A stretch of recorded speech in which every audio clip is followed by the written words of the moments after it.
Pessoal, tudo bem? Eu sou o jornalista Erivelto Oliveira, um dos integrantes do The Masters. Em 2023, nós lançamos o livro Entre Drones e Dinossauros, em que eu falei sobre inteligência negra. Agora nós estamos no podcast da segunda edição, ou melhor, do segundo livro, Entre Drones e Dinossauros 2, e eu estou aqui na minha frente com um dos autores, o Rogério Spinelli, que também é jornalista, especialista em comportamento humano, palestrante, e o seu assunto no livro, Rogério, é o desafio do diálogo, né? Numa época em que está tão difícil a gente conversar com pessoas, como é que isso pode refletir no desenvolvimento de uma empresa? Erivelto, prazer enorme estar aqui contigo, frente a frente nesse bate-papo, nesse diálogo interessante a partir dessa iniciativa que tomou uma proporção muito grande, né? Que é o lançamento do Entre Drones e Dinossauros 1. Teve uma reverberação muito grande aqui no estado e fora do estado também, para outros lugares.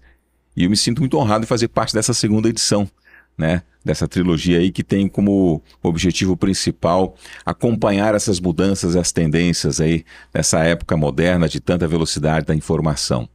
E eu acredito que o diálogo, ele é preponderante. O diálogo é o que determina, na verdade, os relacionamentos, a manutenção desses relacionamentos, o equilíbrio dos relacionamentos, para que as pessoas possam se sentir pertencentes àquilo que elas fazem e consequentemente, fazer com que a empresa, a engrenagem da empresa funcione de uma forma muito mais coesa, muito mais correta, né? Para que haja realmente o crescimento e a produtividade e as pessoas se sintam bem dentro desse processo de crescimento e de desenvolvimento. E o diálogo faz parte desse processo, né? Tem até um trechinho que eu gosto de falar, que eu uso inclusive ali, não sei se eu já posso dar um spoiler, que a gente fala, por exemplo, uma frase que eu uso ali do água mole em pedra dura, tanto bate até que fura, é algo parece que antigo, de se vê comum, mas funciona. Se você perceber, na natureza é exatamente assim que funciona. E o diálogo não mudou. O diálogo ele faz parte da necessidade humana e a gente precisa aprender a dialogar com uma frequência muito maior. Já que você usou um provérbio, né, antigo, eu vou usar uma frase antiga também só para fazer uma provocação. Existe uma frase que diz também, muita conversa e pouca ação. Verdade. Então, quando que o diálogo passa a ser ruim? Existe essa questão mesmo, as pessoas conversam e não agem? Pode acontecer isso também? Sem dúvida. Tem pessoas que às vezes querem planejar demais, querem detalhes demais de algumas atividades e elas dependem disso para poder se sentir segura para fazer algo. Né? Essas pessoas elas precisam ter mais diálogo, mais pontos de equilíbrio para que elas consigam agir, contrário de outras que são mais ativas, né? Elas conseguem resolver mais rápido e pouca informação é o suficiente para que elas produzam um resultado. Então acho que aí existe o equilíbrio, né? Das pessoas que estão à frente, aquela determinada ação que precisa ser feita, ser realizada para produzir um resultado que se espera. Então eu acho que depende muito do perfil daquela pessoa. E é claro, se falar demais também pode atrapalhar, com toda certeza. E o que levou você a escrever sobre esse tema, Rogério? Eu acho que os prejuízos que eu tive na vida, a ineficiência da comunicação, tanto na vida pessoal quanto na vida profissional. E quando você é mal compreendido, quando você não sabe se expressar, se comunicar de forma clara e objetiva, você cria ruídos na comunicação, interferindo no processo de compreensão do outro. E os prejuízos que me trouxeram ao longo da minha carreira foram em função de eu não saber me comunicar de forma clara e objetiva. Ou seja, quando você interpreta mal uma informação, o resultado daquilo, consequentemente, vai ser negativo. E a gente percebe que, quando eu me uni a esse grupo, o The Masters, né, a convite aí do professor José Nascimento, eu vi que nós estávamos ali no meio de pessoas que têm esse movimento de agir sobre essa mudança de comportamento humano, com essa evolução.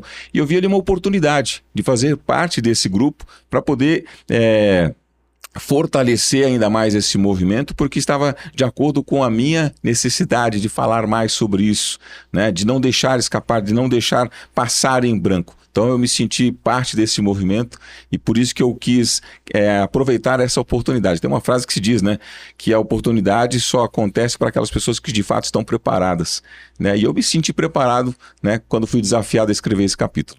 E você acha que as empresas dialogam pouco com os seus funcionários?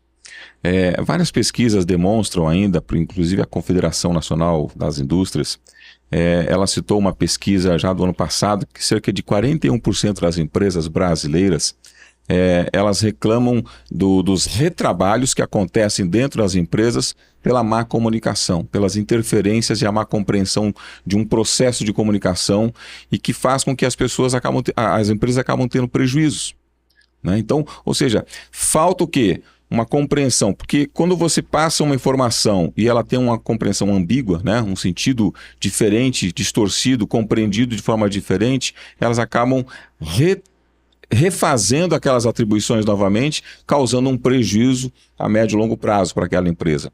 Então, eu acho que é necessário, sim, você trabalhar bastante e as empresas ainda precisam se adequar mais, mesmo com o avanço da tecnologia. Que a gente viu que esse movimento aconteceu ali a partir dos anos 2000, com excesso de informação através dos e-mails, né? Facilitou a comunicação, agilizou a comunicação interna das empresas? Sem dúvida. Facilitou o processo a partir de 2010 com as tendências das redes digitais, dos aplicativos? Facilitou bastante, agilizou muito, com toda certeza, e é importante isso. Mas se diminuiu a compreensão e a interação das pessoas. E isso facilitou para que as pessoas tivessem compreensões diferentes, porque falar não é apenas você dizer algo, né? É como você está interpretando aquilo que está sendo dito. E essas interferências que impedem a compreensão do outro e os resultados. E as empresas continuam penando muito nisso. Consequentemente, aquelas pessoas que se sentem desvalorizadas dentro de uma relação da empresa, ela acaba acontecendo o quê? Ela se sente desprestigiada por aquilo que ela quer dizer muitas vezes, o colaborador da empresa, ela não vai adiante, ela se desmotiva rapidamente. Então acho que o diálogo é importante nesse processo, as empresas ainda estão pecando nisso. Muitas já se adequaram, muitas já criaram uma cultura do diálogo, né? De dar um feedback adequado, mas ainda a grande maioria não entendeu esse processo em função da velocidade daquilo que se espera dela muitas vezes, né? Ela não consegue acompanhar a tendência do mercado. Então, está faltando muito isso ainda. Quer dizer, uma boa conversa pode melhorar o ambiente do trabalho e, consequentemente, também melhorar o desempenho da própria empresa. Com certeza. Porque, assim, a gente sabe que o processo de uma empresa, eu falo muito sobre essa questão das regras e processos, né? As empresas, elas seguem facilmente as regras. Você estabelece uma regra, você mostra a regra, e a pessoa ela segue aquela regra. Mas dentro de uma mudança, qualquer que seja daquele processo, uma interferência que aconteça de forma externa, aquela pessoa ela se sente insegura muitas vezes para tomar uma decisão se ela não tiver o respaldo de um superior. E a falta do diálogo, ela interfere justamente nesse processo. A pessoa ela se sente limitada para poder agir muitas vezes. Então ela segue o processo de forma rotineira, mas quando existe uma interferência externa, atrapalha no processo de continuidade.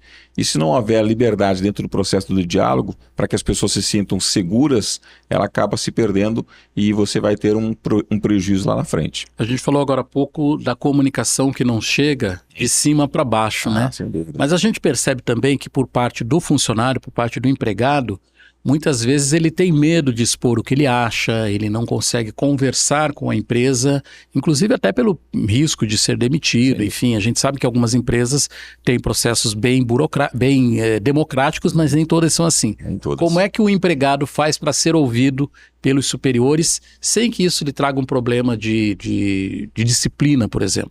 Tem que ter os canais de comunicação, né? A questão do processo hierárquico, muitas vezes, ele interfere nesse processo. O jogo do ego, da hierarquia, interfere no processo comunicativo. E esse funcionário, muitas vezes, ele se sente limitado porque aquela empresa não tem uma cultura de feedback e muito menos do diálogo, né? Isso impede com que essa pessoa, muitas vezes, consiga se abrir diante de uma necessidade pessoal que, muitas vezes, está interferindo na produtividade dela dentro daquela empresa. Então, esse é um dos maiores prejuízos que as empresas enfrentam ainda. É criar essa cultura do diálogo para facilitar e ter uma ligação horizontal dentro do processo de diálogo para que as pessoas se sintam mais à vontade, para que ela consiga, de fato, expor aquilo que ela está sentindo, aquilo que ela está precisando, sem como é que eu poderia usar a palavra? Sem ela interferir no processo hierárquico, sem ela ser insubordinada muitas vezes diante de uma situação difícil. Ela precisa se sentir à vontade. Para isso, a empresa precisa implementar essa cultura do diálogo. Porque muitas vezes, né, até na maioria das vezes, quem está ali na linha de frente, na linha de produção, até entende melhor os processos, entende Exato. melhor o que está acontecendo do que um chefe imediato. E passar essa informação adiante é importante para a empresa, né? Sem dúvida. E é exatamente essa agilidade, essa interferência que ainda impede essas pessoas de continuarem agindo. Eu estava conversando com um rapaz há poucos dias atrás, até comentou acho que um pouquinho dessa história, que ele fala, quando eu comecei a comentar a respeito do livro, ele fala que ele estava vivendo exatamente essa situação da empresa dele. E eu perguntei, qual foi o sentimento que você teve quando você não deixou de ser ouvido, porque você estava querendo trazer uma ideia diferente para poder fazer com que aquela atividade se tornasse muito mais produtiva rapidamente? Eu falei, olha, eu me senti, ele falou assim, não se sentia injustiçado, mas o fato dele não se sentir ouvido, né, fez com que ele começasse a buscar outras alternativas em outra empresa, porque ele não se sentia parte mais daquela empresa, né? Então, ou seja, fez com que o fato dele conhecer mais sobre aquela área, né, frente aos seus superiores ali, e eles não querendo dar ouvido a ele, olha, você está seguindo um processo, aqui funciona assim, aqui sempre funcionou assim, não é agora que vai mudar, né? Não é porque você está trazendo uma ideia nova que as coisas vão funcionar de forma diferente. Fala, olha, mas se você fizer dessa forma, a sua produtividade vai ser maior, o seu custo vai ser menor. Fala assim, ó, você não foi contratado para dar ideias. Você só foi contratado para cumprir aquilo que foi determinado. Ou seja, o que aconteceu com ele ali? Ele ficou desmotivado, né? E já está buscando uma outra área de atuação, numa outra empresa, para que ele consiga se desenvolver mais. Então, eu acho que esse é o maior prejuízo que ainda se tem dentro das empresas. O fato de você não dar a liberdade para que essas pessoas passem a informação, conhecimento delas, e elas tenham liberdade, pelo menos, mesmo que a empresa não acate a ideia, né? Fala, olha, nesse momento a gente não vai usar em função disso, o investimento talvez seja mais alto, se a gente tiver que implementar um novo sistema de tecnologia aqui dentro. Eu até entendo o que você está dizendo, mas as pessoas simplesmente criam barreiras, elas impedem, ainda impedem, e essas pessoas se sentem desmotivadas. Você falou em pertencimento, né? Nós tivemos no Brasil, principalmente depois da pandemia de 2020, não o surgimento, mas a popularização do trabalho remoto, né? Sim. Muitos funcionários hoje trabalham 2 dias em casa, às vezes até o trabalho inteiro dele passou a ser remoto. Uhum. E isso, de certa maneira, é o fim do diálogo, ou o diálogo passa a ser muito menos frequente. Você vê um problema nisso e vê uma alternativa para isso não acontecer? Eu vejo uma limitação, né? Uma barreira que impede com que as pessoas promovam relacionamentos mais duradouros, mais profundos, que sejam feitos de forma intencional. Eu acho que aí parte, por exemplo, movimentos como esse que nós estamos criando através dessa literatura, dessas entrevistas, tudo que a gente faz, ela serve para conscientizar essas pessoas da necessidade de elas começarem a se mobilizar de forma diferente, para que esse prejuízo da limitação e do trabalho home office que acontece hoje, impedindo as pessoas de estarem mais próximas, de conversarem olho no olho, tragam problemas de saúde, que é o que a gente vê, na verdade, né? O índice de pessoas com depressão aumentou grandemente depois em função da pandemia. As pessoas começaram a se distanciar, porque elas não conseguem promover relacionamento. E elas têm até mais dificuldades, inclusive, de expressar as suas ideias. Elas preferem até mesmo ficar no seu canto, né? Agora, qual o prejuízo que ela vai ter a médio e longo prazo? Como é que serão tratadas as próximas gerações que estão vindo aí, que aprenderam e têm essa linguagem diferente de ficar atrás apenas de uma máquina, de um computador, de um smartphone, qualquer que seja o equipamento eletrônico, e ela não consegue mais interagir com as pessoas. Então, acho que esse debate ele precisa ser aprofundado cada vez mais. As próprias empresas precisam criar ferramentas para que haja uma rotatividade e essa pessoa possa ter momentos de interação pessoal com outros grupos e ela comece a se abrir mais para poder promover o diálogo entre essas pessoas. Mesmo que seja em interações mais sociais, promovidas pela empresa, mas para que essa pessoa não fique atrás, se escondendo apenas atrás de uma máquina e conversando ou interagindo apenas por intermédio de uma tecnologia apenas. Quer dizer, reunião via Zoom, só reunião via Zoom não funciona. De repente, uma vez por mês, ou 2 vezes, 3 vezes por semestre, fazer uma reunião presencial, trazendo as pessoas, poderia dar Seria uma alternativa. melhor. Seria uma alternativa. Isso facilita, isso promove essa interação mais próxima, né? Só que isso tem que dar liberdade, tem que se criar sistemas que façam com que as pessoas se sinta segura para ela conseguir fazer isso. Porque à medida que a gente vem vendo, e simplesmente isso foi bem exemplificado a partir do Covid, que as pessoas elas começaram de fato a se afastar. Em função de vários medos pessoais. São as próprias crenças limitadoras dela que impedem ela de continuar agindo, né? Ou porque em algum momento dentro da empresa ela já não foi ouvida o suficiente e ela já criou essa barreira. Falou, é melhor ficar em casa, é melhor ficar numa outra sala longe e para isso não me serve de nada interagir com as pessoas, já que eu não sou ouvido mesmo. Por aqui, pelo menos, eu me sinto mais segura, né? E as pessoas acabam me ouvindo mais fazendo por aqui. Então, eu acho que as empresas precisam criar alternativa sim. Tá certo, você gostou das provocações do Rogério Spinelli? Então tem muito mais lá no livro Entre Drones e Dinossauros 2. O endereço para você adquirir não só o Entre Drones e Dinossauros 2, como o livro anterior, é o www.loja.demasters.com.br. Então tá tudo lá, você vai ter indicações dos livros, dos autores e muitas dicas legais nesses dois livros, como essa que o Rogério acabou de dar pra gente. Rogério, muito obrigado pela sua entrevista e a gente se vê, pessoal. Até mais. Obrigado, Erivelto. Até mais.